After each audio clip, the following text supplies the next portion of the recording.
He looked at his daughter and knew that he had to do something very drastic. His daughter had beautiful long hair that framed her young face. His fingers closed around the clipper's handle and he gripped her hair and began to shave it all. She cried and was upset about the crew cut that her father had just given her, but there had been no other option. At least temporarily, the problem has been solved.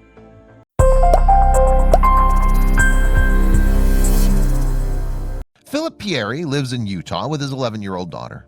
He leaves home very early each morning to get to work, which means that Isabella, his daughter, gets herself ready for school and on the bus every morning. Philip didn't worry much when his daughter brought home a late slip from school. However, when there were more and more of them over the next 2 weeks, he started to become concerned. Isabella's early life was a happy time.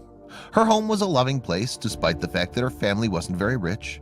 Her father always worked hard and made sure that the family had what they needed. His wife, Patricia, would always reassure him that everything would be all right. But neither of them had any idea what lay ahead for them. Unfortunately, Patricia was diagnosed with a terminal illness when Isabella was only 3 years old.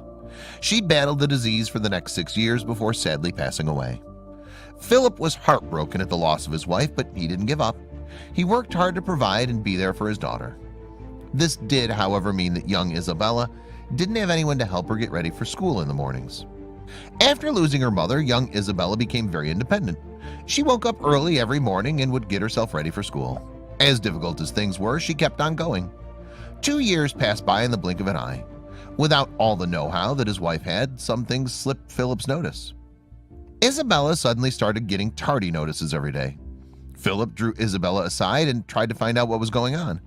However, Isabella wouldn't talk to him, not wanting him to know the truth, and instead she just changed the subject. Philip didn't push it, but Isabella's behavior made Philip become suspicious. Philip decided to leave work early one day and find out what was going on. He drove to Isabella's school and parked on the corner. He waited for her to come out and the bus to arrive. Philip watched as Isabella came out and boarded the bus the way she was supposed to. He followed the bus and then he noticed something unusual. Philip understood that it wasn't easy for his daughter after the death of her mother, and she had understandably changed.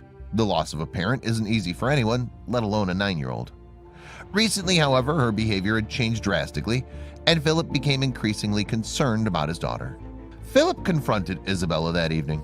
At first, he just asked her about her day, whether she was late due to oversleeping or if she had trouble sleeping, but Isabella said no. That was when he finally confronted her about the bus driver. When he did, Philip noticed the girl's eyes growing wide. He asked her why she was being kept on the bus longer than the other children and whether that was what caused her to be late. Finally, Isabella broke down and told her father the whole story. The driver had been holding Isabella back on the bus after all the other children had left the bus. Then she admitted that the reason had to do with Isabella's hair. As it turned out, after her mother's passing, while Isabella could get ready for school, she struggled with her hair. This wasn't news to him, however. In fact, the father and daughter had argued about her hair numerous times until he'd felt the need to take drastic steps. He had tried as hard as possible to help untangle Isabella's hair, but he didn't know how to. She'd get mad at me for pulling her hair. I didn't know how to do it, he admitted. That's when he decided to take drastic measures. He took the clippers he used to trim his own hair and used it to shave off Isabella's hair. After inspecting her shorn head in the mirror, Isabella was horrified when she saw what he had done. But she didn't want to upset her dad. She knew he was trying her best. It took 2 years to grow out again. When her dad suggested shaving it, Isabella refused. Then they agreed on a compromise. Instead of shaving Isabella's head again, Philip took out a pair of scissors and cut half the length off. But this didn't solve the issue, and soon Isabella's hair was matted and unkempt again. She had no choice but to tie it up to try and hide it until the day that the bus driver noticed. Tracy Dean loved her job, and she loved children. When she saw that Isabella was struggling, she knew she had to step in. She saw that Isabella's hair had been cut the night before and suspected that her dad had no idea how to style it. She asked her to stay behind on the bus and whipped out a hairstyling kit from her handbag. Soon, Isabella and Tracy's hairstyling sessions became routine. Tracy would comb Isabella's hair out every morning and plait it into a French braid. I could tell she was struggling with her hair. We usually do 2 French braids first, and once in a while, she just wants 1 braid, Tracy admitted in an interview. But why did she do it?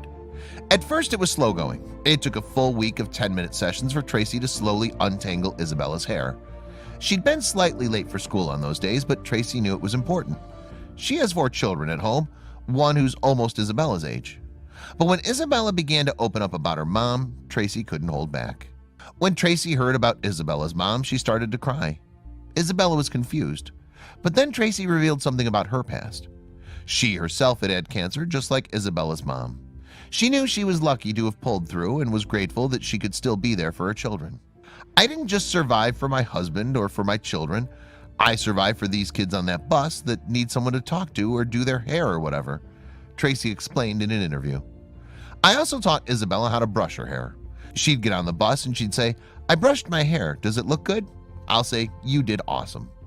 Naturally, when Philip found out about Tracy and Isabella's morning routine, he was dumbfounded. Isabella didn't want to hurt his feelings at first. After all, he had tried his best to untangle her hair. But Philip is only grateful to Tracy. One day, Isabella came home and it looked beautiful. "I call her my princess and she looks the part.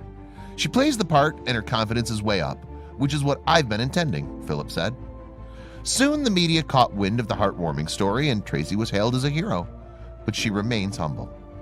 "It's just the way my mom raised me, to be nice to everyone, people who need a little love in their life. I like to give all the kids a chance, even the naughty kids," she said.